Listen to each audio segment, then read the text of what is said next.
En marzo de 1967, la Casa Blanca recibió una noticia que dejó con la boca abierta a todo el sistema político norteamericano. En la India, una mujer solicitaba asilo afirmando ser la hija de Joseph Stalin, el gran líder soviético de la Segunda Guerra Mundial. Su nombre era Svetlana y su historia, llena de romance, drama y muerte, era totalmente cierta. En sus venas corría la sangre de uno de los hombres más poderosos y temidos de la historia. Lo increíble es que ni el FBI ni la CIA tenían la más mínima idea de su existencia. En esta nueva entrega de Historia Militar, vamos a descubrir el porqué del misterio alrededor de su persona, a la par que conoceremos los sorprendentes hechos que llevaron a esta muchacha del Kremlin a la Estatua de la Libertad. Todo por una riña familiar y un amor inconcluso. A veces la realidad supera a cualquier ficción. Comencemos. Svetlana nació el 28 de febrero de 1926, hija del máximo líder soviético y de su segunda esposa, Nadezhda Aliluyeva. Desde el principio, la biografía de esta princesa comunista está marcada por la tragedia y la pérdida. Su progenitora murió cuando la niña tenía tan solo 6 años. La causa del fallecimiento oficial fue dictada como apendicitis, aunque algunas teorías más sombrías afirman que podría haber sido un suicidio o incluso un asesinato organizado por facciones disidentes que querían socavar el poder de Stalin. Como casi todos los hijos de altos oficiales soviéticos, Svetlana fue criada por una niñera que se encargaba de educarla y alimentarla. En su infancia vio pocas veces a su padre, quien se encontraba totalmente abocado al liderazgo político de la Unión Soviética en una época complicada. Años más tarde, la mujer recordaba así las actitudes y el carácter de su progenitor, un hombre duro pero cariñoso, en quien convivía la monstruosidad y el afecto por su círculo íntimo. Everything was there. Cruelty was there, and sending fruits and writing tender letters to his daughter was also there. Svetlana describió lo que muchos historiadores reconocieron en su padre, un líder inteligente pero sin escrúpulos. Además, el contexto complicaba seriamente la frecuencia en la que podían verse fuera de los espacios de trabajo político, rodeados siempre de soldados y asesores. Tengamos en cuenta que desde mediados de los años 30, Alemania se presentaba como un peligroso enigma para Moscú. Si bien se firmó el pacto Molotov-Ribbentrop, que aseguraba la colaboración entre soviéticos y el Tercer Reich, ambas partes tenían presente que era una amistad temporal y necesaria. Sin embargo, pese a la distancia y los problemas políticos, inicialmente Svetlana mantuvo una buena relación con su progenitor. El líder comunista solía llamar a su hija Pequeño Gorrión o Pequeña Mariposa, y su afecto con Svetlana está bien documentado en los archivos privados donde se resguarda la correspondencia personal de Stalin. In Moscow's Central Archives, the blueprints of unknown letters from Joseph Stalin to Svetlana have come to light. They indicate that the relationship between father and daughter was tender. In 1931, for example. In Order Number 3, Svetlana, then 5 years old, instructs her father to take her to the movies, an American comedy. The dictator scribbles his reply. I obey my lady, Joseph Stalin. El problema fue que, más allá de sus palabras dulces, era un hombre de temperamento duro y con facilidad para castigar incluso a las personas que amaba. Desgraciadamente, eso fue deteriorando el cariño a medida que Svetlana crecía y se volvía una persona independiente con sus propios sueños e ideales. La joven se enamoró a los 16 años del guionista de cine judío Alexei Kapler, de 40 años. La relación no fue aprobada bajo ningún término por parte de Stalin, tanto por la evidente diferencia de edad como por el origen étnico del hombre. Es por eso que Kapler fue condenado al exilio en la ciudad polar de Vorkutá durante 10 años, pagando por una serie de crímenes menores. Pese a lo que indican los documentos oficiales de su juicio, se especula que fue debido a haber conocido a Svetlana. Era solo el primero de una serie de episodios que enfrentaron al líder soviético con su amada hija. En cualquier otra época, este tipo de riñas intrafamiliares habrían llegado en forma de noticias hasta las oficinas de la inteligencia norteamericana. Pero en ese momento, en plena guerra mundial, Estados Unidos tenía preocupaciones más urgentes. Así fue como la joven heredera de Stalin pasó desapercibida a los ojos del tío Sam durante toda su adolescencia. A continuación escucharemos el testimonio de Marfa Peskova, asistente personal del Kremlin y una de las pocas personas vivas que vio la interacción entre el líder y su primogénita. Когда она была маленькая, да, он безумно ее любил, знаете, как с маленьким ребенком надо прижать, пощекотать, чтобы она смеялась, там, и вот такие, это он ее очень любил. Privada de su polémica relación con Alexei Kapler, la muchacha decidió continuar su camino en la academia. Su sueño era transformarse en profesora y poder llevar a cabo una vida lejos de las reuniones políticas y los secretos del Kremlin. A los 17 años de edad, mientras estudiaba historia en la Universidad de Moscú, se enamoró de Grigori Morozov, también judío. En esta segunda relación no había una diferencia de edad llamativa, pero aún así su padre se opuso a la boda por los mismos motivos étnicos. Sin embargo, su muchacha era igual de testaruda y rebelde que él. Desobedeciendo al líder soviético, Svetlana se casó con su pareja y al cabo de pocos meses dio a luz a su primogénito, bautizado con el mismo nombre que su abuelo. Un honor bastante peculiar teniendo en cuenta que el líder ruso estaba furioso con la unión matrimonial. Pese al arribo del pequeño, el romance no duró mucho tiempo, ya que en 1948 Morozov y Svetlana se divorciaron. Esto sería algo frecuente en la historia amorosa de la protagonista de este video. Su espíritu viajero e inquieto en muchas ocasiones fue a contramano de la estabilidad de sus relaciones. En aquellos años, padre e hija casi no se veían. De hecho, Stalin conoció a su nieto Yosif cuando éste tenía 4 años. Y no fue por falta de interés de Svetlana, más bien todo lo contrario. Era el zar rojo quien al principio no quería saber nada acerca de la descendencia de su hija con un matrimonio que había desaprobado rotundamente.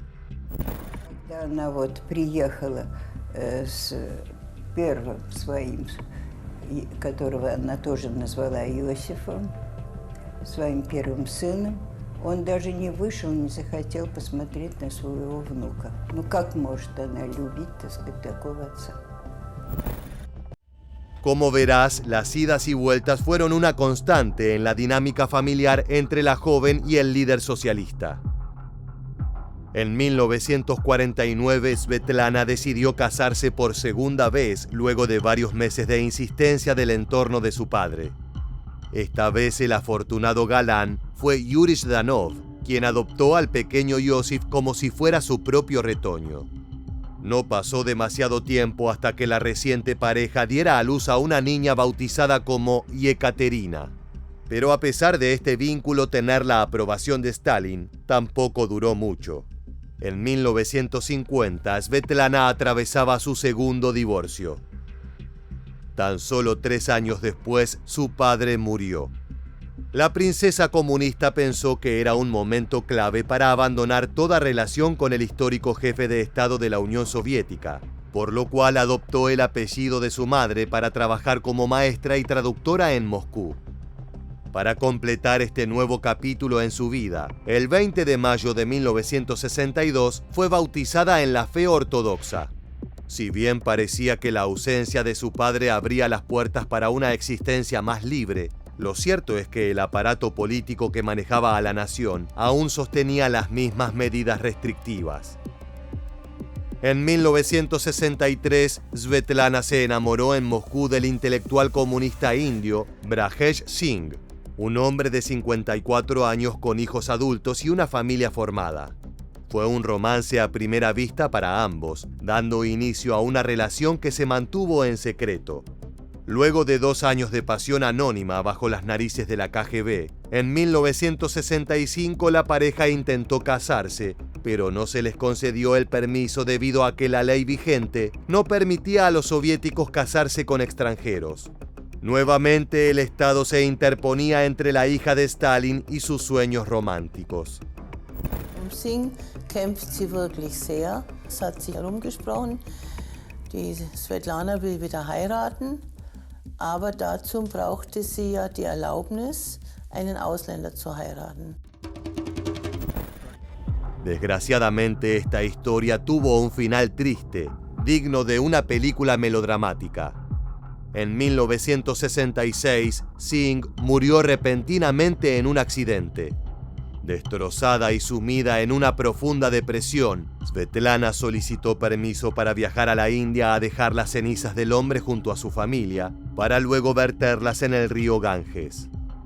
La visa fue concedida y ella fue parte de toda la procesión, la cual tuvo un profundo impacto en la mujer. Ese viaje y la posterior estancia en Nueva Delhi cambiaron su vida para siempre. En los 2 meses que estuvo allí, pudo observar las costumbres locales y quedó encantada con el lugar y su gente. Decidió que era donde quería pasar el resto de sus años. Fue en diciembre de 1966 cuando Svetlana vio por última vez a sus hijos Iosif y Yekaterina, quienes por entonces contaban con 18 y 16 años de edad respectivamente. Movilizada por su nuevo amor por la India, el 6 de marzo de 1967, Svetlana solicitó a Iván Benediktov, el embajador soviético en Nueva Delhi, que se le permitiera permanecer allí como enviada especial de Moscú. A sabiendas de que era una mujer rebelde y que probablemente no quisiera regresar a su tierra natal, la respuesta fue negativa. Svetlana estaba desesperada. Finalmente había encontrado su lugar en el mundo y el gobierno no le permitía disfrutarlo. Ante la insistencia del embajador en que volviera a la Unión Soviética y pensando en que no se le permitiría salir de nuevo de su país, la heredera de Stalin tomó una decisión desesperada. Se dirigió a la embajada de los Estados Unidos y pidió asilo político al embajador Chester Bowles. Como era de esperarse, su suerte no fue la mejor. Al llegar al edificio descubrió que el lugar estaba cerrado por feriado laboral. Svetlana divisó a un joven guardia de seguridad, al cual tuvo que convencer de que ella era la hija de Stalin y que quería viajar a los Estados Unidos para colaborar como informante. No todos los días la primogénita de uno de los hombres más temidos del planeta aparece en una embajada para reclamar protección. Esto puso en marcha un operativo para sacar a la mujer de la India, por lo cual era necesario aprovechar la oportunidad antes de que la inteligencia soviética secuestrara a Svetlana. Después de obtener asilo, se le urgió a que abandonara la India inmediatamente para ir a Suiza, con el fin de evitar un incidente internacional. En un lugar oculto entre los Alpes, la mujer pasó un total de 6 semanas esperando la orden que le permitiera dirigirse a los Estados Unidos. Fue el hijo de Singh, su último amante fallecido, quien vivía en Seattle, y le sugirió a Svetlana que fuese a la tierra del tío Sam, obtuviera la nacionalidad y luego regresara a la India. Asimismo, Svetlana aseguró que uno de los motivos para desertar fue el tratamiento que las autoridades soviéticas dieron a su viejo amor indio, con quien no le permitieron casarse por motivos meramente políticos. Finalmente, el 21 de abril de 1967, la hija secreta de Joseph Stalin llegó al estado de Nueva Jersey, huyendo como refugiada desde la India. Esto desató un escándalo de proporciones internacionales. No solo había aparecido una hija y heredera de Stalin de la cual la inteligencia norteamericana no tenía idea de su existencia, sino que esa muchacha solicitaba asilo. En épocas de la Guerra Fría, semejante hecho generó un revuelo en todo el planeta. Para más tensión, justo en ese momento la Unión Soviética y los Estados Unidos se encontraban en tensas negociaciones para abrir consulados en ambos países. Escuchemos uno de los tantos programas de noticias que registraron el histórico arribo. A woman once known as the Little Princess of the Kremlin arrives in America from Switzerland. Svetlana, the 42-year-old daughter of Soviet dictator Joseph Stalin, sought asylum here. Una vez en suelo estadounidense, Svetlana ofreció una conferencia de prensa denunciando los excesos cometidos por el gobierno ruso y la oscura herencia que había dejado el puño de acero de su padre. Ante sus palabras negativas sobre la Unión Soviética, se le propusieron numerosos contratos literarios para escribir biografías o ensayos relacionados al tema. El primero de estos se escribió en pocas semanas y se tituló Rusia, mi padre y yo. Su lanzamiento estaba planeado para que coincidiera con el 50º aniversario de la Revolución de Octubre, pero debido a las protestas por parte de la Unión Soviética y por temor a que consiguieran boicotear el libro, decidieron adelantar su difusión. Fue un éxito arrollador en todas las librerías de Estados Unidos y Europa. La secreta riña familiar entre el máximo símbolo del comunismo y su hija era una historia demasiado atractiva para el público. Las ventas de esta obra le permitirían a Svetlana disfrutar de una cómoda posición económica. Tal fue el éxito del libro que fue traducido a 23 idiomas, recibiendo en su momento numerosos premios. Desgraciadamente, los derechos de sus memorias tuvieron conflictos legales y la mujer no pudo mantener las ganancias generadas por esos trabajos. En una entrevista brindada en el año 1990 al diario El Independiente, ella declaró que no tenía dinero y que vivía en una casa compartida con su hija en un hogar rentado. Una realidad muy diferente al momento en que se instaló en Estados Unidos. En esa primera etapa, Svetlana se dedicó a realizar obras benéficas y a dar apoyo económico a diversas organizaciones, como también a la creación de un centro de salud en la India con el nombre de su amado fallecido, el Hospital Brajesh Singh. Además de su rol benéfico, brindó conferencias de prensa denunciando el régimen de su padre, declarando que viajó a otro país buscando la libertad de expresión que se le negó en su Rusia natal. Aún así, su visión sobre la culpabilidad de Joseph Stalin estaba claramente empañada por el vínculo, y ella apuntaba principalmente a la estructura burocrática que se construyó alrededor del socialismo soviético. Of course, I disapprove many things, but I think that many other people who still are in our Central Committee and Politburo should be responsible for the same things for which he alone was accused.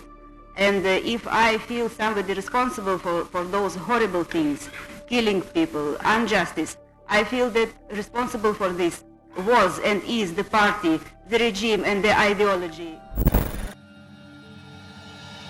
Este tipo de declaraciones fueron muy mal recibidas en el Kremlin.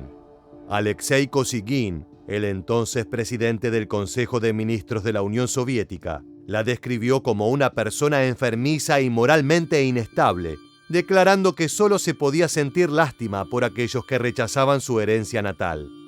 Debido al escándalo político desatado por la huida de Svetlana, la Unión Soviética invocó a la garantía por parte de los norteamericanos de que cualquier figura de alto rango de su país que pidiera asilo debía ser interrogada primero por oficiales rusos. En Estados Unidos, Svetlana se casó por cuarta vez con William Wesley Peters, con quien tuvo a su hija Olga. Nuevamente el amor no duró demasiado. Tal parece que el temperamento paternal fue heredado, y en 1973 la mujer completó su cuarto divorcio. En esa época optó por mudarse a Reino Unido con su hija, pero regresar a Europa despertó sentimientos que ella creía enterrados.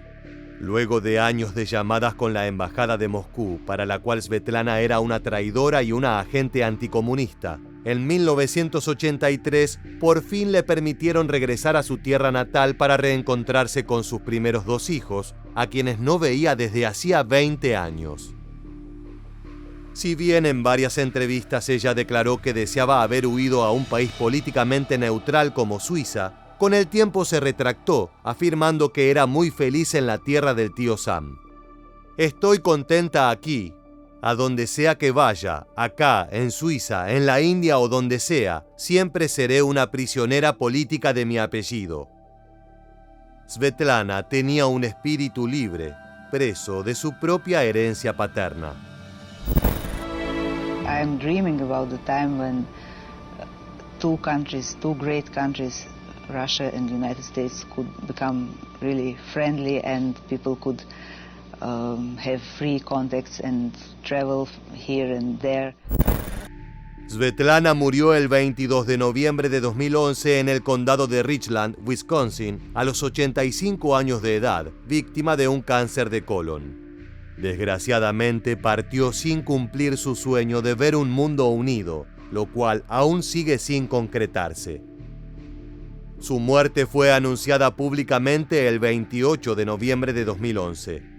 El propietario de una funeraria local dijo a los periodistas que unos meses atrás Olga, hija de Svetlana, había ido a Richland para preparar el papeleo en caso de la muerte de su madre y a pedido de ella, su cuerpo fue incinerado.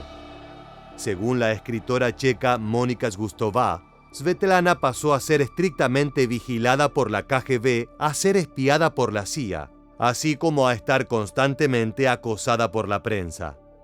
En uno de sus tantos estudios sobre el caso, Zgustová argumentó que la princesa de Moscú fue una víctima de su padre, de la sociedad y de sí misma. Más allá de que semejante veredicto puede ser algo condescendiente, son palabras que la propia Svetlana utilizó durante sus entrevistas y conferencias.